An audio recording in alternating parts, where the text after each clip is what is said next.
Hello everyone, this is Julie. If you're watching this video right now, chances are you fall into one of these three groups. First, you've never grown vegetables before. Soil makes you nervous. Seeds confuse you. You want to grow something, but you don't know where to start. Second, you've tried growing vegetables before and failed. The seeds didn't sprout, or they came up nicely and then suddenly died for no clear reason. Third, you have a small balcony, a few pots, and you just want to grow something easy, fast, and actually edible, not just plants that look nice for a week. If you see yourself in any of those situations, this video is for you. Today, I'm going to share the easiest possible way to grow chrysanthemum greens, also known as ton-o. Easy as in, no experience needed, no complicated fertilizers, no agricultural knowledge. Just follow a few simple steps, and in about 20 to 30 days, you'll be harvesting your own greens. Most importantly, this is exactly how I grow them on my own balcony. Not theory, not textbooks, just real, everyday gardening. If you're a beginner, stay with me till the end.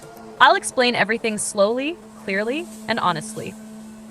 Chrysanthemum greens are one of the best vegetables for beginners. They grow fast. They don't attract many pests.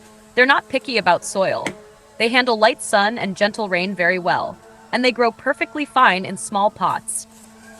In many Asian kitchens, these greens are used for soups, hot pot, quick stir-fries, or even eaten fresh if grown clean. But the reason I love them most is simple.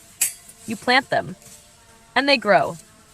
If you sow them correctly, about 90% of the seeds will sprout. And if something goes wrong, the plant tells you clearly.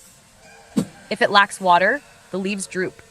If there's too much water, the base softens. If there's not enough light, the plant stretches tall and weak. Nothing mysterious. That's why chrysanthemum greens are perfect for first-time gardeners, balcony gardeners, and anyone who wants quick results and motivation. Let's talk about preparation. I'll say this first. Don't overcomplicate it. You only need a few basic things. Seeds. Buy chrysanthemum green seeds from a garden shop, a local nursery, or online. Choose seeds that are still within their expiration date and stored in dry, clean packaging. They don't need to be expensive. This plant isn't fussy. Pots. You can use plastic pots, ceramic pots, foam boxes, or planting trays. The only requirement is drainage holes at the bottom. The ideal depth is at least 15 centimeters, with 20 to 25 centimeters being even better. For balconies, rectangular pots are easier to arrange and manage. Soil. This is where beginners often make things harder than necessary.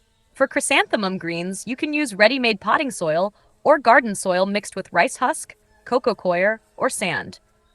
A simple ratio is about 70% soil and 30% airy material. If the soil drains well and doesn't compact, it's good enough.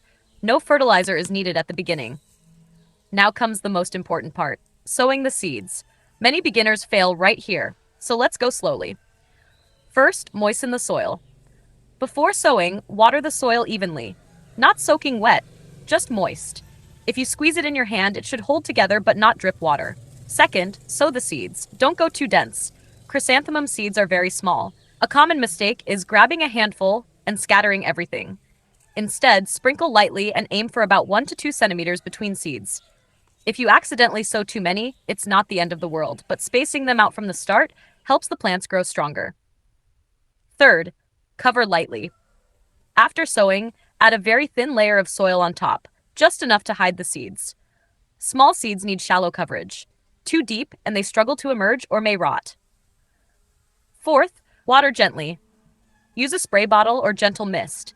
Do not pour water directly. The goal is moisture without moving the seeds. The first 7 days are the most sensitive period. Place the pot where it gets gentle morning sun or bright indirect light. Avoid harsh, all-day sun. Water once or twice a day, depending on the weather. Always keep the soil moist, never soggy. After 3 to 5 days, you'll see tiny sprouts pushing through the soil. At this stage, do nothing extra. No fertilizer. No experiments. Seedlings only need water and light. After about 10 to 15 days, the plants start to look like real vegetables. They'll be around 5 to 7 centimeters tall and develop their first true leaves. If the seedlings are crowded, thin them out. Remove the weaker ones and leave about 4 to 5 centimeters between plants. Don't feel bad. Thinning helps the remaining plants grow faster and healthier. If your soil is decent, you can skip fertilizing entirely. If you want to feed them lightly, use diluted rice water or a very mild organic fertilizer. Once every 7 to 10 days is more than enough. Most beginner failures come from the same mistakes. Too much water. Constantly wet soil suffocates roots and weakens plants. Seeds sown too densely. Plants compete for nutrients and grow tall but weak. Too much sun. Strong midday sun burns tender leaves. Impatience. Fertilizing too early or expecting harvest too fast. Let the plants grow at their natural pace.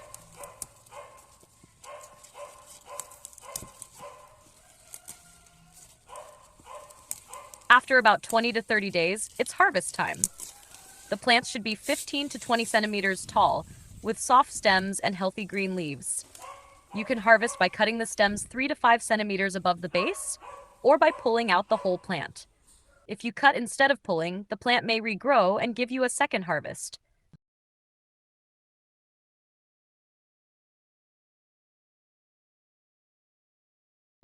If you're new to gardening, I want you to remember one thing. Don't be afraid of failing. Chrysanthemum greens are forgiving. If the first batch isn't perfect, the next one will be better. The most important step is simply starting. If this video helped you, give it a like, subscribe to the channel, and leave a comment telling me if you're growing chrysanthemum greens at home. I'm Julie. See you in the next gardening video. Simple, honest, and something anyone can do.